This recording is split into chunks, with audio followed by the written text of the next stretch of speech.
Hello, and welcome again to another episode of the Black Techies podcast, courtesy of HBCU Digital Network. My name is Herbert Seward, and this is the second in a series of interviews. Uh, we like to call it the TBT Spotlight, and this isn't necessarily tech-oriented, but is definitely HBCU friendly. So, for those of you guys viewing, um, welcome, and hopefully you will enjoy what we got to offer. My guest today is part of a project, an author's experience project, courtesy of the HBCU Experience. I was a co-author of that in the first edition. Um, Mr. Roy Ector II, courtesy of North Carolina Central University. Welcome. Hello. Thank you for the invite. Yeah, man. So, got to be honest with you. Um, when I, kind of got word that we're going to be doing these certain types of interviews again, I was pretty excited. I've already had one today with somebody from my own program who's an old head, OG in the game, Uh-huh. Daryl Lassiter. So that one was pretty exciting. Um, what did it mean to you to be able to be approached to share your experiences on a platform, like co-authoring a book like this? Well, I can say what it means to me is that it was an honor, at least to be approached to actually do this project. Something that I never thought I would do in my whole entire life. Um, it was definitely an honor. I would say that basically to share my story, you know, my upbringing and how I added that into my experience of being in the band at North Carolina Central University during those times. But it was definitely an honor. Definitely something I'm glad to be part of a legacy, for us African American people. For us to be part of something and actually share our stories and people can, imagine those, in their own way. But it was definitely an honor to be a part of a project, something like this. That's dope. That's good to hear. So, how did you end up at North Carolina Central University in their brand? Um, Well, with the background of that is I'm actually from Durham, North Carolina, uh, where makes North sense. Carolina Central University is located. I grew up knowing about North Carolina Central University. Shout out to the Sound Machine. I knew about them ever since my upbringing. What happened was I actually applied to Central, and apparently the chancellor got word of me, and at the time was Chancellor James Ammons. During his time, apparently he wanted me to come to North Carolina Central, and um, that's where I went. I applied to other schools, but one thing about North Carolina Central at that time during the program, it was something unique, something different, and that's the route I wanted to go. So, of course, I decided to go there automatically, but didn't think that the chancellor. I had him I didn't think the chancellor would have my name in his mind. Hey, I want this guy to come to Central. So it was definitely pretty interesting. But that's how I got to Central. I applied originally because I said I was going to go, and then I was there. Okay, so what were some of those other schools? Ah, well, those other schools. At one time, I applied to University of North Carolina Greensboro (UNCG), Winston-Salem State University, and I also applied to Norfolk State University as well. Okay, So yeah, yeah, and I think we were talking offline prior to this. Even though I'm a SWAT guy, I'm, a member, or, former bandsman associated with the Mighty Marching Hornets. I'm a yeah, native Washingtonian, so I grew up on Norfolk State and all the CIAA rivalries. Um, Howard University is right down the street from me. So, yeah, uh, being able to um, kind of see how those things intersect, it's cool stuff. It really yeah, is. yeah. Um, so, so what are you doing outside of HBCU Bandom these days? Well, right now I'm a nurse recruiter at a hospital in Arlington, Virginia, Virginia Hospital Center, which is now VHC Health. So I recruit nurses. I'm not never been a nurse. A lot of people say like, hey, "You're a nurse." Like, thank you for your service. Like, no, I've never been a nurse. I just recruit them to come work for the hospital I work for. I've been in the HR world for about 10 years going on now. So recruitment is one of the biggest things that I really wanted to do. So that's something that I really got into, and I love it. So that's what I'm doing now. And I also have my own small business that I want to, grow. It's the hookah business, a mobile hookah catering business called the Hookah Bull. So Okay. I do it on the side sometimes, but my daily job career, Monday through Friday, is being a recruiter in the healthcare system. So I definitely love what I do. That's what I'm doing now outside of HBCU band world. Okay. So now, naturally, my next question is going to be, how have some of your experiences, as it relates to HBCU bandom, the HBCU band culture, how do some of those experiences and some of the things that you've absorbed correlate to what you do today? Good question. With that, I would say that when I was part of North Carolina Central University's band, there was all the students, the leaders, student leaders. We would go out and recruit, basically talk about the school, talk about the band program, just talk about everything in life. Basically, we could basically kind of be personable to the upcoming rising senior or junior, sophomore, freshman that was in high school that wanted to come. So I use those tools of how to get out, how to reach out to a candidate or how to reach out to a student. I use those tools and just transfer them over to become a recruiter because the band is a recruiter of your institution. At least one of them. They're one of the recruiters for your institution. So you have to know the information of the knowledge of the school. What can we bring to the table? But what can you bring to the table as well? So I kind of transferred those things over to my career now, into recruitment. Okay, that's good stuff. So not to give anything away about your story or anything, because again, for those of you guys that are watching and listening to the podcast, this is a project that is has not released yet. Um, the second edition of the HBC Experience Band Alumni Edition should be dropping with more word about um, its its mainstream drop should be coming a little bit later on this month, if not earlier. Um, Shout out to Dr. Ashley Little and the folks associated with the HBCU Band Experience, or rather the HBCU Experience series of books. I mean, the last book was an Amazon bestseller. I'm happy to be a part of that.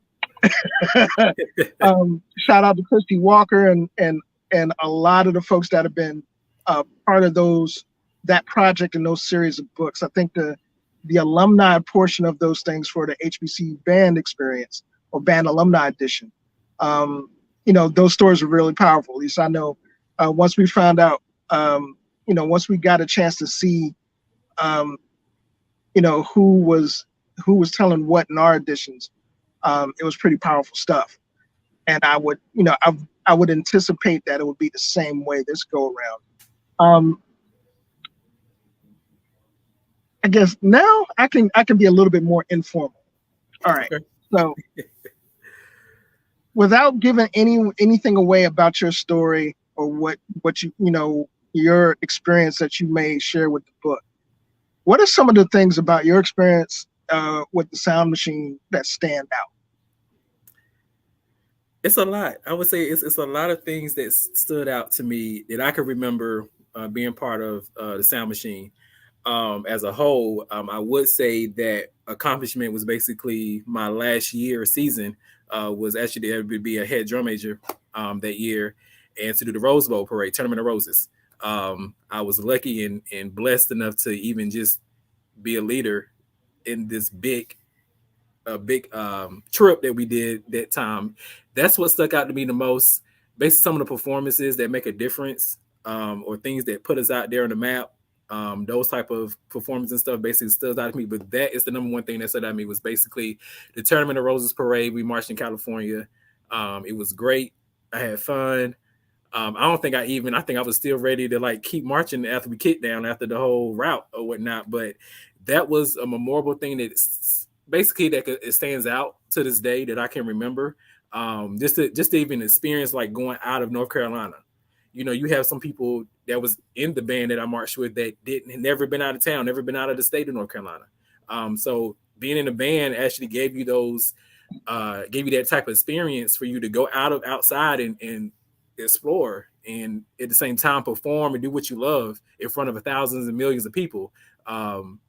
Just for that one performance. So that was one of the most things that stood out to me as being in the band that I can say. Well, we're going to definitely dive into some of those experiences, like Tournament of Roses, rivalries and stuff. Yes. We have an ad break coming up here real quick. So we're going to take this break and we're going to be right back with the rest of this interview. Stay tuned. Yeah, baby, you know what time it is. Now let's get it started.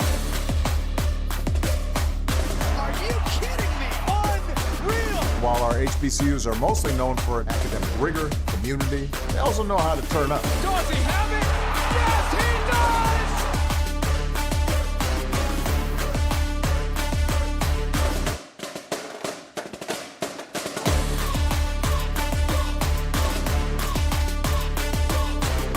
And that might be the knockout punch.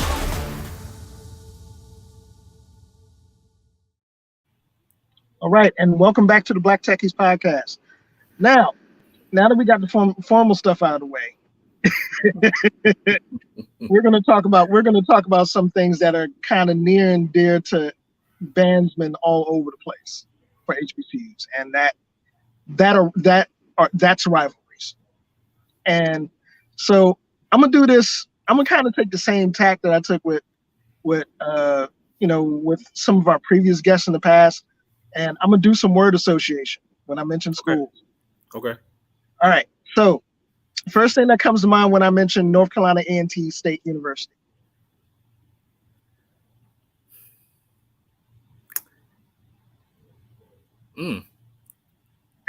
I would say, that's our rival. I would say pride with them. I mean, I was trying to be nice today in front of people, but I'm kidding. I would say pride for them. They have a lot of pride, not with just the band. It's just overall the school. They have so much pride and love for the school, as every HBCU should have. But that's the one word that would come to me when I think about them. Yeah, I think having had interactions with a number of North Carolina Central and North Carolina A&T folk over the years, it's been really it's an interesting dynamic, to say the least. To kind of see how each, particularly when it comes to bands, see how how they perceive each other, because you got some folks on one end that view North Carolina Central, for example. They might view North Carolina Central as little brother or little sister or something like that, as opposed to some other colorful things that I've seen over the years. And not having a dog in the fight, it's always been interesting to compare those rivalries to some of the ones that I've been a part of. For example, like I said earlier, I'm an Alabama State dude, so anything dealing with Alabama A&M or Tuskegee is like the Hatfields and McCoys to us. So it's like we don't mention that band that's in Normal, Alabama. I mean, we good. We buddies after the classic, but when the season starts and all the way up until then, after that performance, we're not on talking terms. Exactly. So it's always interesting to see how our rivalries are viewed through the lens from other folks from other rivalries. Right. So right. it's a very cool thing, and this is one really good thing about this series of interviews and the book series itself, is that folks that aren't privy to the culture get a chance to get an inside look at those things that make the culture so special to a lot of people. If you had it to do all over again in terms of schools considered, and I'm not going to ask you whether or not you would go to North Carolina Central or not, because I think that's kind of a foregone conclusion. But if you had it to do all over again, what other schools would you consider in your process? Okay, if I had to do it all over again, I know for sure. Number one, that comes to my head on top is Florida A&M. I am a big fan of their program, the tradition, the legacy that they have. I would say that would be one of the schools that I would actually, if I had to do it all over again, that would be probably my number one choice, for the A&M. And then my second choice would probably be Prairie View. I love Prairie View. They are pretty a decent band. Like I actually like I like their band. I don't know, just something different about them being in the SWAC, like compared to other bands in the SWAC that they have that I don't know, it's just that unique style about themselves and how they keep their tradition, just like FAMU. So I would say Prairie View would be another school that those two schools probably one of the schools. If I had to do it all over again, probably one of those two schools. Yeah, I've asked myself that question a lot over the years, especially after leaving, because I transferred into Alabama State's program from University of the District of Columbia, and UDC, at the time when I was in school, had one heck of a program. It was just, it was a victim of funding cuts and all sorts of other stuff that goes along, unfortunately, with some of our experiences. But, I've asked myself that, over the years, it's like, okay, well, there are a lot of schools that I was looking at prior to transferring. And, and North Carolina A&T was one, Norfolk State was definitely another. Some about Norfolk and their blend of core, core style and their unique identity caught me. Southern University, as a brass player, as a trumpet player, it kind of goes without saying. If you've seen the track record of the types of performances that they put out, you're a brass player and you really like pushing the envelope of your instrument and really like doing the really competitive aspect of being part of the culture.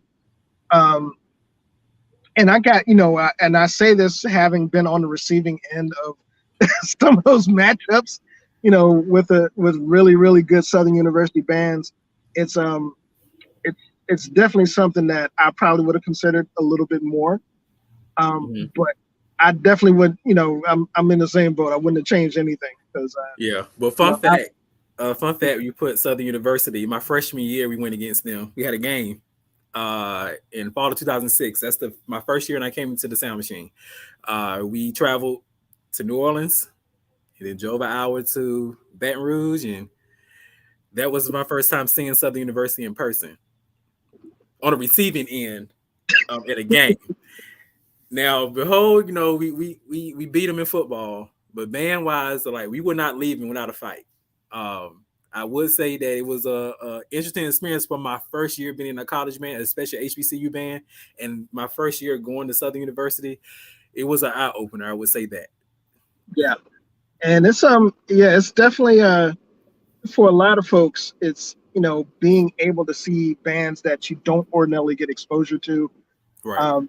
It's an eye-opening experience. I know for me, and for the Bama State faithful that marched with me, in 93, 94, I'm going to mention this, and don't be mad in the group, so don't turn me up too bad when we get back in the alumni group. But we had a game against Southern. It was actually my first game marching for Alabama State.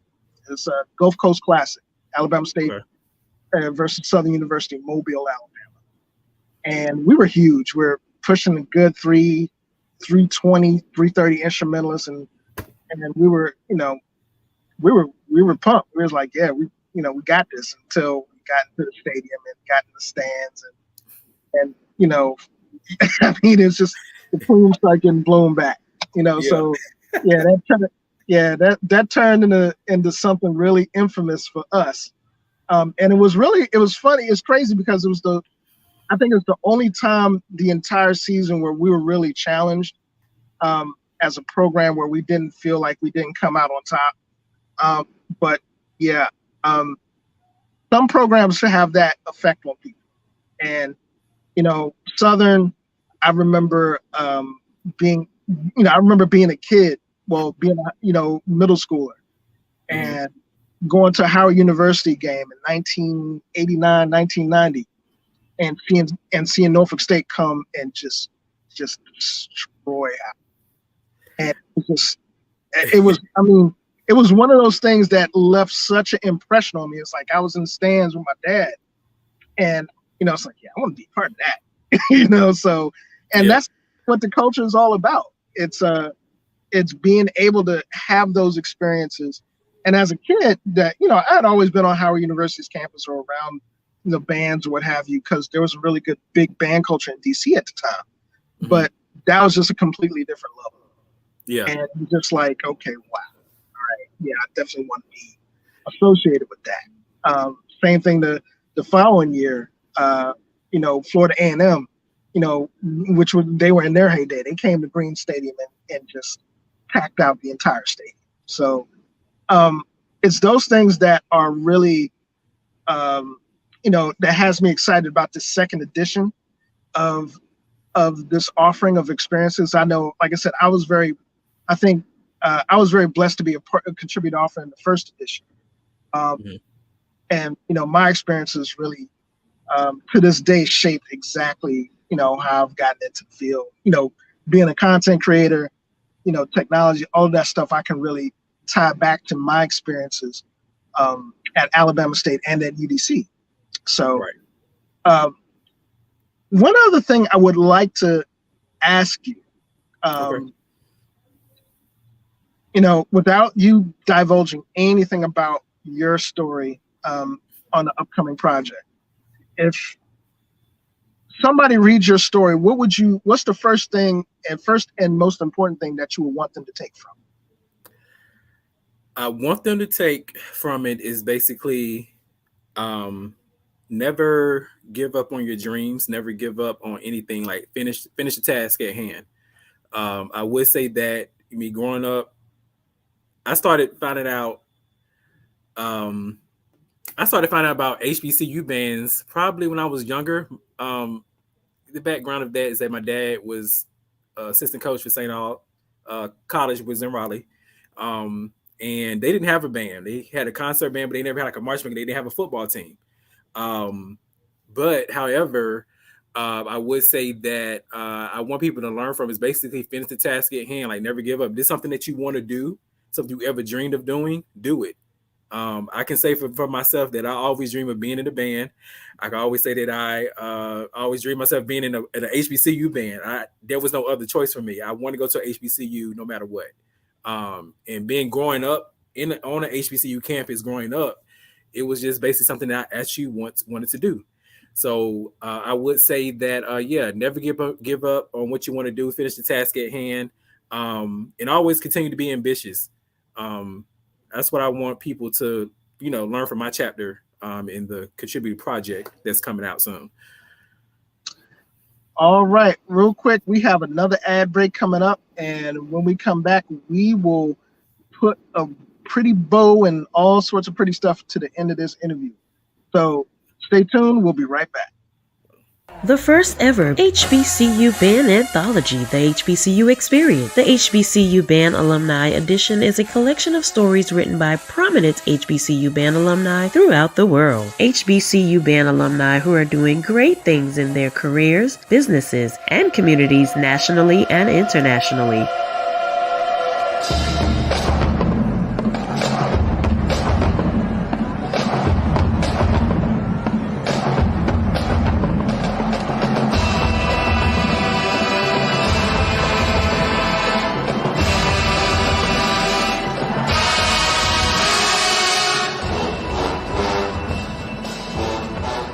The authors share their stories and experiences of how being a HBCU band member has molded them into the people they are today.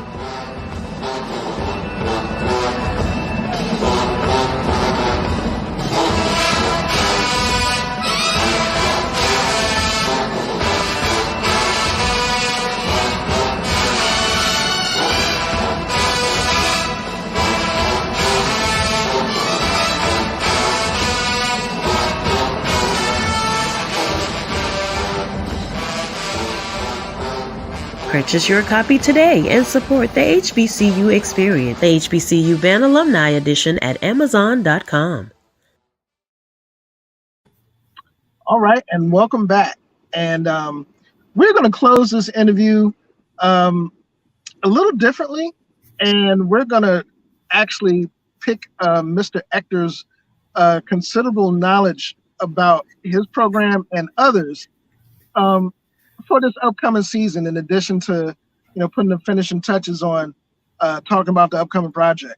So August is going to come around, September is going to come around, and Houston is I'm pretty sure that you've heard about the Pepsi National Battle of the Bands. Okay, so my question isn't necessarily about the event, but where would you like to see events like that go in the future in terms of competitive nature of those events? Where would you like to see the natural progression of those events go? I would like to see events like that. I like to see like go all over the United States, a tour, to show people that HBCU bands has been out here forever.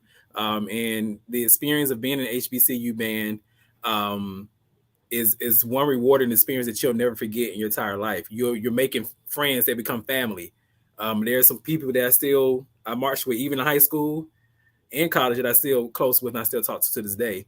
But I would like to see more competition, more battles in different regions and stuff for the United States, the U.S. in state. You don't see like that type of stuff anymore. At one point in time, due to COVID, that's out of our control. But now it's up and down right now. We don't know. But I would say I would like to see more of those type of events like in different areas, so everybody can showcase different talents of different bands and people can see them and say, oh wow, like I never knew people. Some people probably today still don't even know that most HBCU bands are don't really exist that much, but they do. We're here. I like to see more of that, like being in different regions, and actually making it bigger and better. Add more bands into it. Do like the stand battle still. Do showcases and things like that. So I would like to see more of like those events done. Those events are very great to do. They're actually awesome, and I'm a fan of it. I actually probably will be going to Houston in August to witness that. This event. And I've been to the first one. I think it was the first one. Yeah, I've been to the first one. The second one I didn't go to last year too. Last year I didn't go to that one, but this year I'm planning to make another comeback to Houston.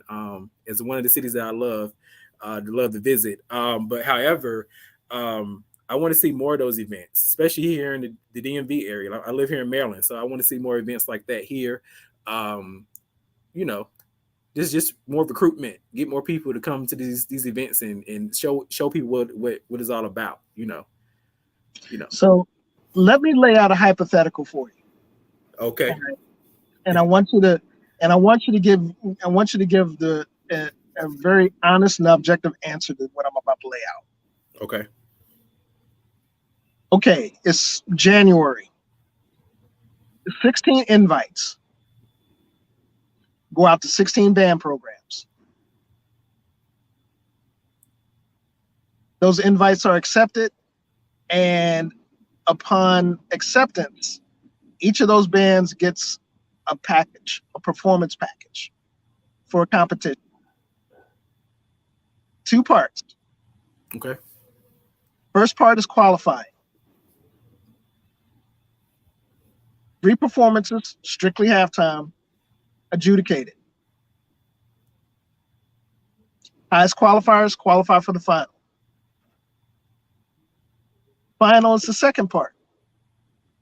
Those that qualify compete for, let's say,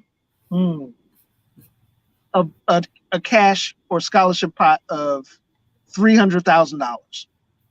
Okay. And there's a sliding scale of award money according to where you place. How would that sound to you as a fan? As a fan, that would sound that's not a bad idea at all. Because as a fan, I have to understand that these bands put time and dedication to these shows. You know, they don't. Most bands don't really have a good budget. That's one thing. So winning, like going for a money prize to go towards the band that wins the event, I would say that'll be a good thing. If you get a lot of people, involved, like different corporations that would be sponsors, like, oh, we'll sponsor this cash money to whoever wins, or things like that. But as a fan, I would definitely go to something like that. And crazy thing is, I'm thinking about Drumline, the movie Drumline, in my head when you was putting all it together. Thinking about Morris Brown and the real school Atlanta A&T, how they went off battle for the BT Battle Fest or something. I can't remember the name of it, but I would say I would go. It's definitely, if it's educated and is judged and things like that, and you have qualified people who actually can judge the competition. I think that would be a good idea. I would attend. That's good to hear. That's something that I think, and as a fellow bandsman, I think that's the natural progression of the craft. I think that's something that, from a performance standpoint, we've reached a plateau where creativity and shows and music have reached a certain point. And in order for bands to make that next leap, there has to be another catalyst for it. And I think that's something that that's definitely coming. And for those of you guys that are watching that are kind of in the know, HBCU Digital isn't that far off from putting something out there. So you heard it from the horse's mouth first. Don't be surprised if you see something in the next year or two along those lines. But I got to thank you, Roy, man. It was a pleasure having you on. I'm really excited to see this next edition of the book as a fellow contributing author from the previous edition. So I'm really eager to read your stories and to see, who else has a lot of the shared experiences that we do as it relates to the HBCU experience, actually, our experience as bands. Right. For those folks that are watching the podcast, this is the second in a series of 4 interviews. I am not going to say who the next 2 interviewees are, but this is a series, and don't be surprised. Well, yeah, you won't be surprised because it's coming, but I will introduce these series as I get information. So, without further ado, thank you, Mr. Roy Ector of North Carolina Central. Thank you for being my guest today. For those of you watching, thank you for supporting the Black Techies podcast. July the 2nd, we will be back to our normal black tech black format. So, and we got a lot to talk about, particularly with all the stuff that's been going on at Capitol Hill and all the funny business with the hearings and man. Yeah, no comment. But no comment at all. But to end that note, thank you guys. I look forward to seeing a lot more participation. Big Auntie Energy Show and all North Carolina Central folks that came out to support your boy. Morris Devon Burton, who's a Norfolk State product. Thank you for frequenting the show. I saw your commentary. I try to get as many on there as possible. Without further ado, I'm going to bring this show to a close. Hail Wakanda, and stay tuned for the next episode of the Black Techies podcast. Yeah, baby, you know what time it is. Now let's get it started. Are you kidding me? Unreal! While our HBCUs are mostly known for academic rigor, community. They also know how to turn up. Dorsey, have